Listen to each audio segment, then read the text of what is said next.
Presentation of dialogue on Idaho Public Television is made possible through the generous support of the Laura Moore Cunningham Foundation, committed to fulfilling the Moore family's legacy of building the great state of Idaho. Coming up, he knew the culture, he knew the rules, he knew it would be dangerous, he needed the story.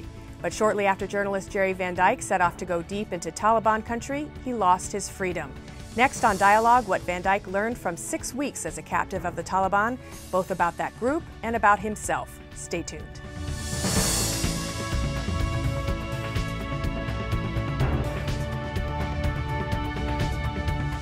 Hello and welcome to Dialogue. I'm Marcia Franklin. What makes some people keep going into dangerous territory, even though they've been told no, niet, nein, basically stop? What makes them press forward when they know there are people with weapons ahead, people who potentially despise them and their culture? My guest today just might have some thoughts on that, being one of those people who doesn't easily take no for an answer. Jerry Van Dyke is a journalist who's pushed his body, emotions, and courage many times in his travels around the world. When the Soviet Union invaded Afghanistan in 1979, he decided he wanted to know more about the Mujahideen, the so-called freedom fighters resisting the Soviets. Despite great odds, Van Dyke got into the country in 1981 and spent 6 months with the Mujahideen, including surviving a firefight in Kandahar. His series of articles for the New York Times about the experience was nominated for a Pulitzer Prize and brought attention to the Mujahideen, a group America had begun to support financially. Van Dyke also wrote a book called In Afghanistan, An American Odyssey, about his time there. He stayed involved in Afghan issues for a while, but then went on to work as a freelance journalist for news outlets, including the National Geographic. But again, Afghanistan was never far from his mind. After the attacks of September 11, 2001, Van Dyke made several trips to Afghanistan, but he wanted more, to see if he could find some of the Mujahideen he had met in the 1980s, many of whom were now declaring war against the United States. And perhaps he thought he could discover where bin Laden was hiding. In 2008, despite warnings, he decided to go further into Taliban territory. After just half a day, though, the Taliban captured him, his bodyguards, and his translator. His account of his 45 days in captivity and his eventual release is the subject of a book titled, appropriately enough, Captive. Mr. Van Dyke is in Boise to address the Boise Committee on Foreign Relations, and I thank that group for lending him to us for this conversation. Welcome. Thank you very much. So let's start and talk about maybe the flip side of what I mentioned in my introduction, why people go to dangerous places. Why do you love Afghanistan so much? Why has it enthralled you for so long, attracted you? When I was a very young man, I, with my younger brother, drove an old Volkswagen from Germany across Asia to Afghanistan, and I remember so clearly standing on the border, looking out there into essentially was a desert. There was nothing there. And I said, this is the Wild West. There's something here that's drawing me to this place. I love this place. I can disappear into this world for a while. It went through my mind. I was a very young man. My younger brother and I stayed there for a while. We had no money whatsoever, but I became drawn to Kabul at that time was like a small town. Only a couple 100,000. It was, in some ways, it was called the Paris of the East. It was exotic, yet it was very comfortable. They had schoolgirls dressed like Catholic schoolgirls in the U.S., short skirts and long socks, and laughed in the streets, outdoor cafes. There were about 5,000 hippies there. My brother and I were not hippies, but there was a certain Western influence, but it was so exotic, and it was every childhood dream that I had, because as a boy I grew up in Vancouver, Washington, just a little bit west of here. Sat in the library. I'd read about Genghis Khan. I had read about Sir Richard Burton, the explorer. I read a book by James Michener called Caravans, about the Kutchis, the nomads of Afghanistan. And there was something wild and exotic about this place. It reminded me in a small way of growing up in the Northwest. So later then, when you found out the Soviets had invaded Afghanistan, you wanted to go back, and you stayed, as I mentioned in my introduction, with the Mujahideen. And I've read your book from that time, and you found these people, there's a sense of a pride. In some way, you really liked them, and you came back, and you carried their message with you. that they were fighting against communism. You even wrote an op-ed piece saying they need more money. Looking back now, do you have any regrets about that, or was that just the time? And it's really a wonderful question. I went to them and I lived with them up in the mountains along with today the Afghan-Pakistani border with a man named Jalaluddin Haqqani, who today is one of the most, if not the most, lethal enemy of the United States, leading the most powerful Taliban group. Although Charlie Wilson, I think, called him goodness personified at one point. Personified, he certainly did. When I went to see Haqqani, when I arrived in the compound, he gave me a plate of honey to go with my tea. He was like that. But I didn't really have that close of a relationship with him, but I had a close relationship with all of the other men, and it became a bit of a, if I dare use the word, brotherhood. They were so good to me. I was always the one who received food first. We had nothing to eat except rice and bread, but under their laws, their tribal laws, the Pashtunwali, the Pashtuns, the largest ethnic group in Afghanistan and across the board in Pakistan, the Taliban are Pashtuns. One of the most important tenets of their tribal laws, which go back over 5,000 years, is to protect a guest, as well as to be a good host. And so they always took care of me. And there were 3 particular times that I can recall with them where they saved my life. Also, and this is awkward for me to discuss, but I grew up in a deeply conservative, Protestant, religious family. Today we would be called fundamentalists, but to me fundamentalists are political. We were not. My father was the only one in our assembly who actually voted. People were conscientious objectors during World War II.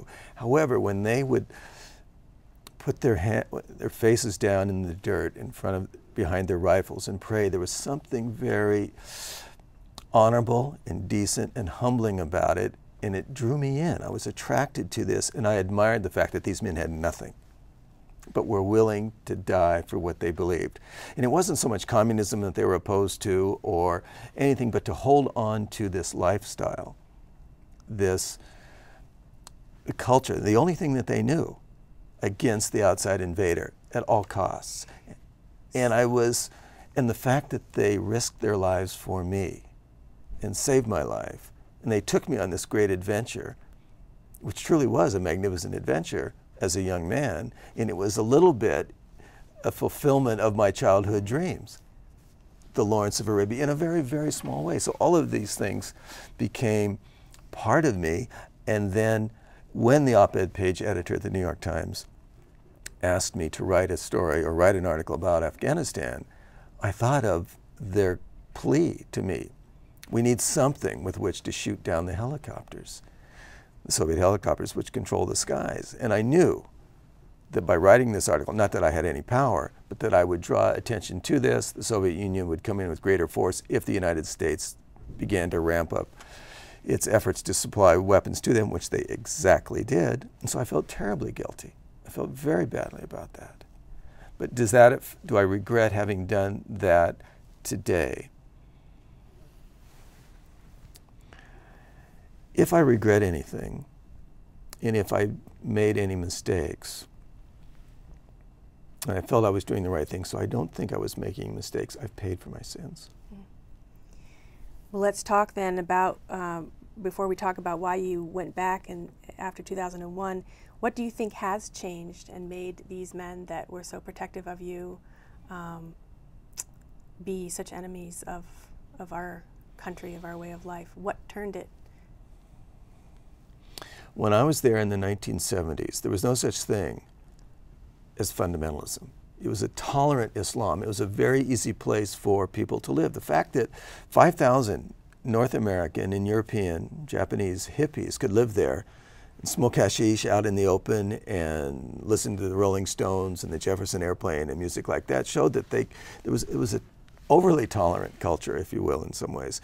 It became increasingly radicalized, increasingly militant, increasingly focused on death as a result of everything that happened during the 1980s. And the Mujahideen, as you described them correctly, which literally means holy warriors, many of them were initially trained in Pakistan. Most of them were rural people. And it became a nationalist struggle against the West. And what some of these, you take all the Mujahideen, and a great majority of them, if they're still alive, those who died, of course, are gone, or some have retired, who are part of the government, part of the Western effort to create democracy. Well, they're still tied to these men up in the mountains, and some of these men in the mountains feel that we have held on to our true beliefs. We don't want any foreigners here. We want our old culture. But some people say, you know, we gave them all this money to fight the Soviets, and now they're against us. Why? We gave them billions of dollars. And why are they against us today?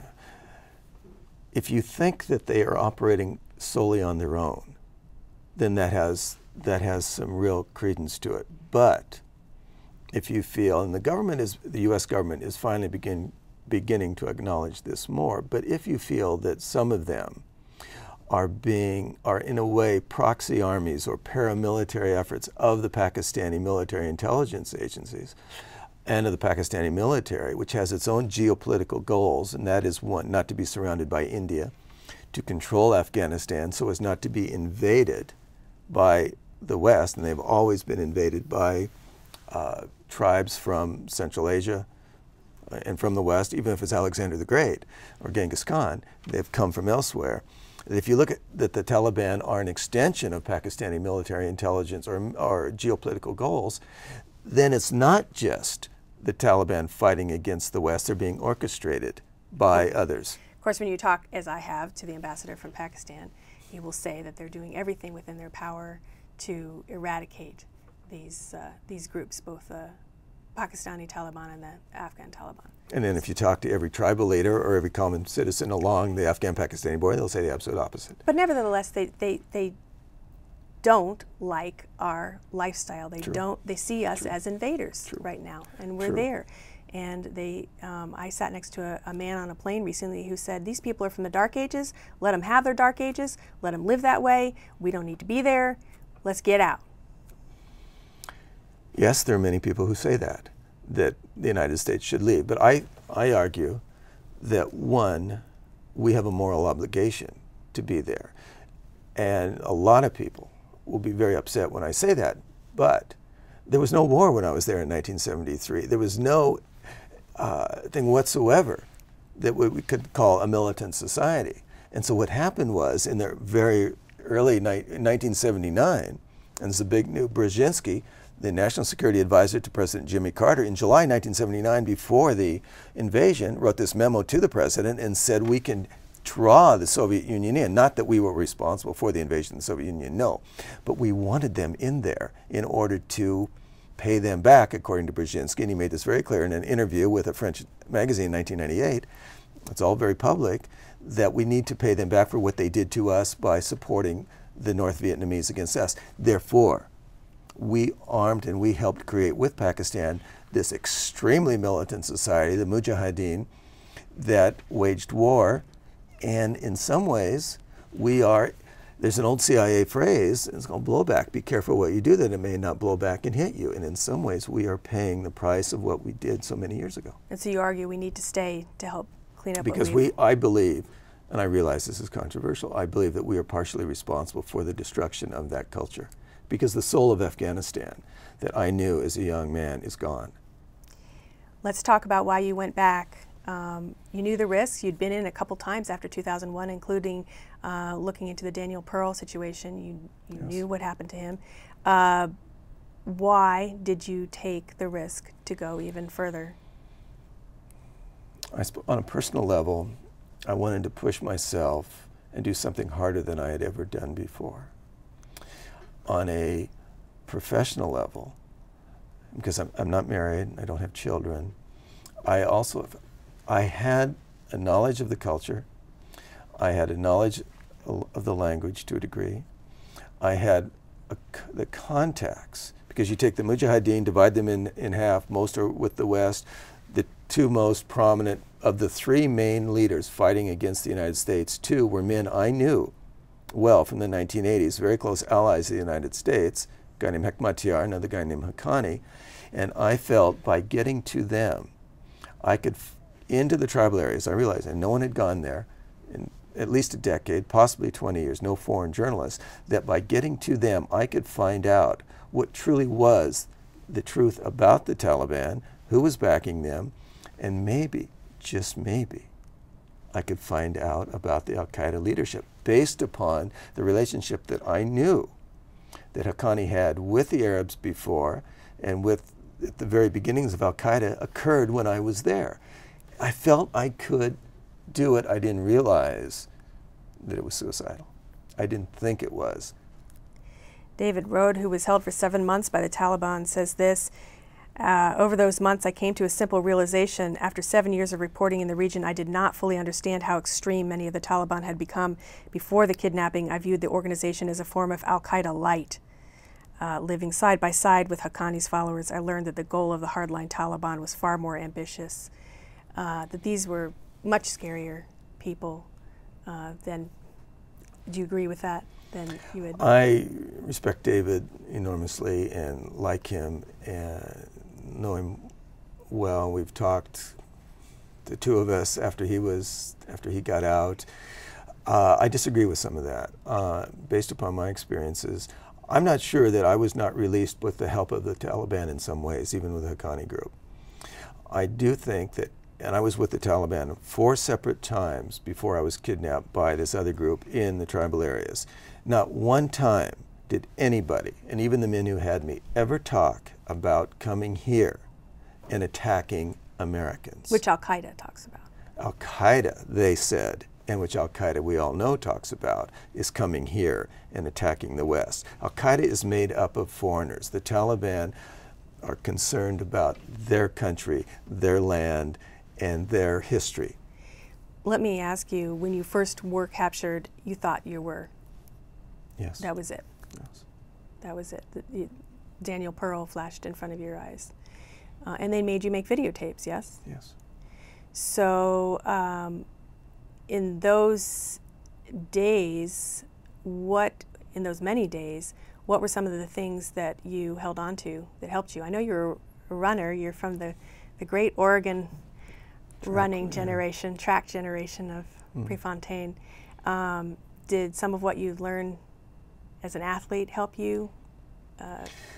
In terms of that, what I found after a few days was that you're always trying to think of how to escape. How can I do this? And I began to mistrust the men who were with me, my bodyguards and my interpreter, and I knew I had to be fit.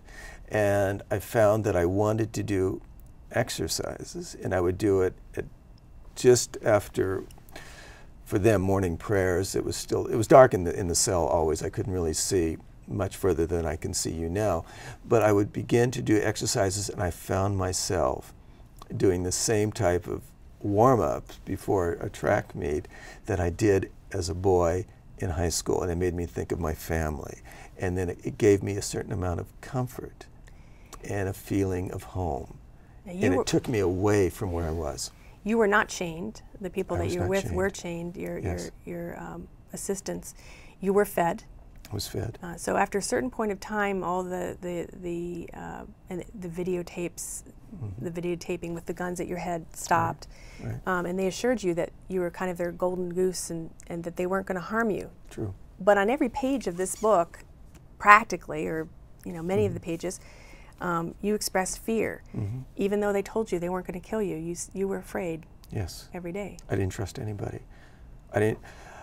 They said that they would protect me, and the one reason I crossed that border and went with the Taliban was because I knew, according to tribal law, that they would protect me to the death, as they had protected me in the 1980s. Therefore, I felt that they were bound by this ancient tribal code to protect me this time.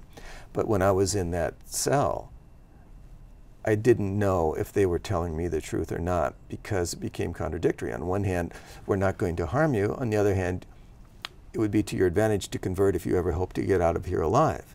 And they would talk about my becoming a suicide bomber. And there were so many occasions when I felt, one, when I thought they were going to cut out my kidneys, that it was so contradictory, and that I was constantly afraid that, yes, any second, and there's nothing to me as frightening as when that cell door opened and a man in a black turban is standing in the shadows holding a rifle, and then you know that he can take you out in a second and cut off your head. It's the constant fear. And I had a constant fear of that they would kill me. At the same time, not always. There were sometimes I was certain that I was going to be killed. Other times it was a very small modicum of hope that they were telling the truth and that they would not kill me. What was the hardest thing for you?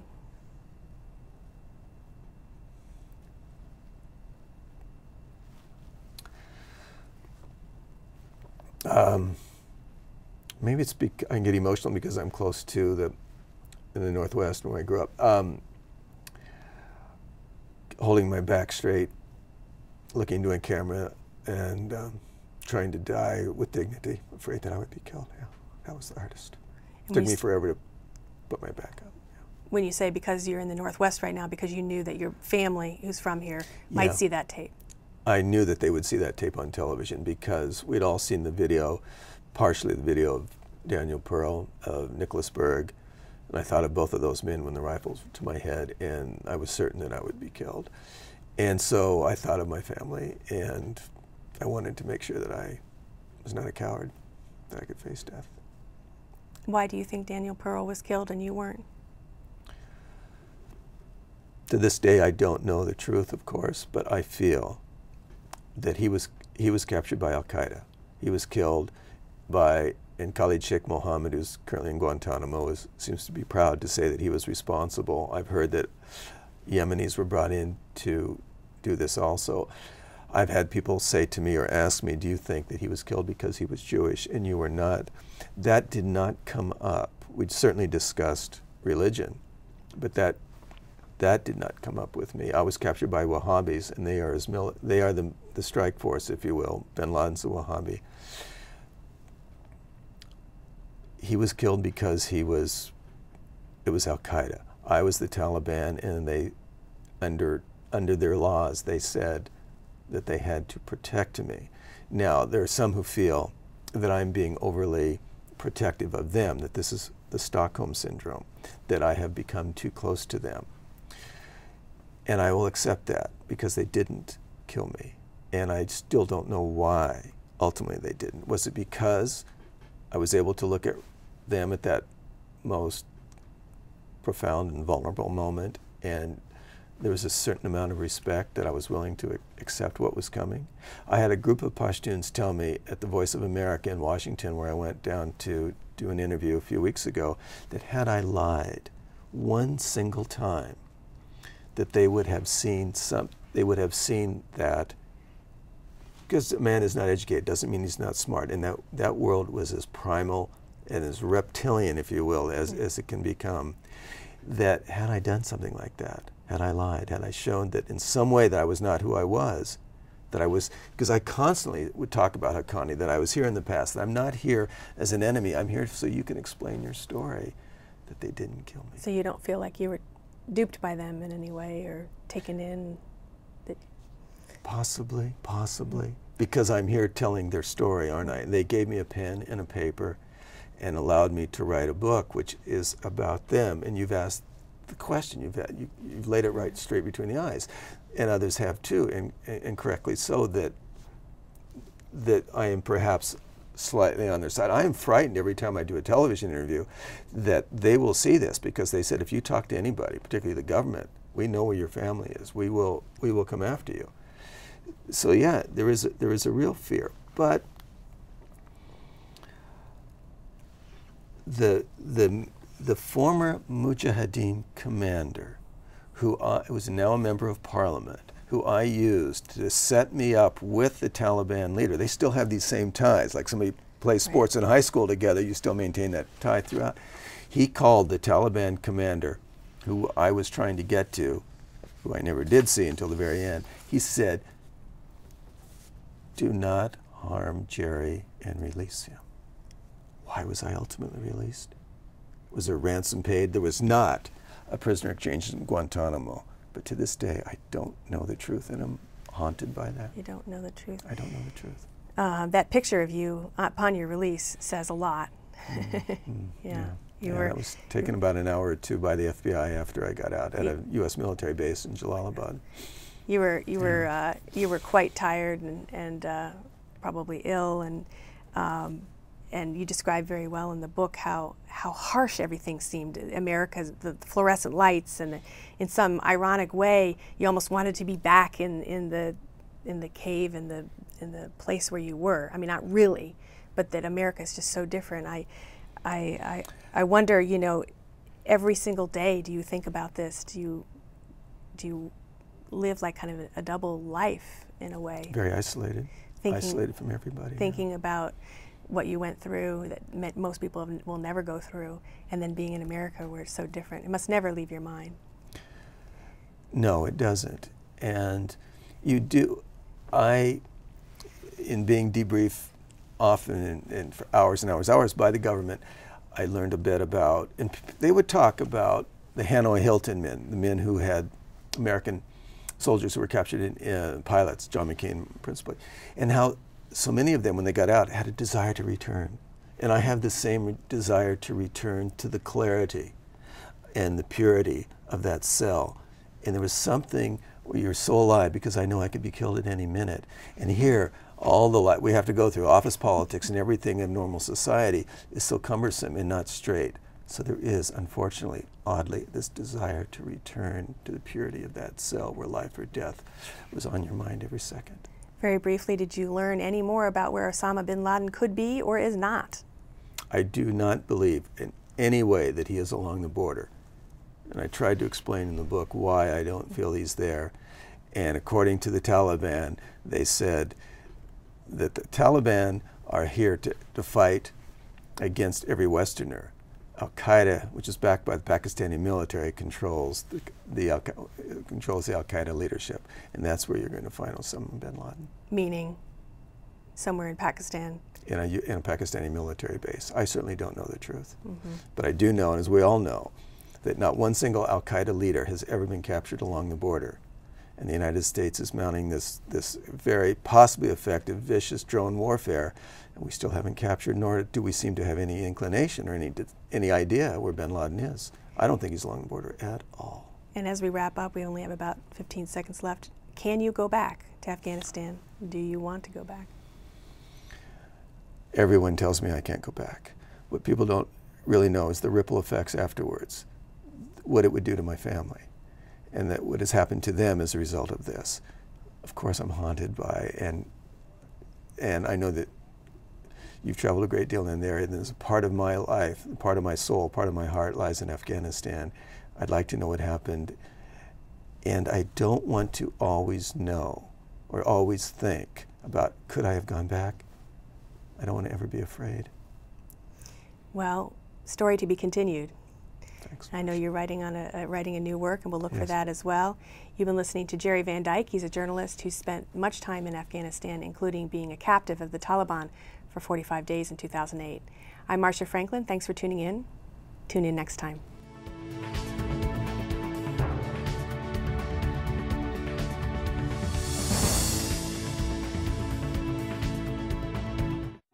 Presentation of Dialogue on Idaho Public Television is made possible through the generous support of the Laura Moore Cunningham Foundation, committed to fulfilling the Moore family's legacy of building the great state of Idaho.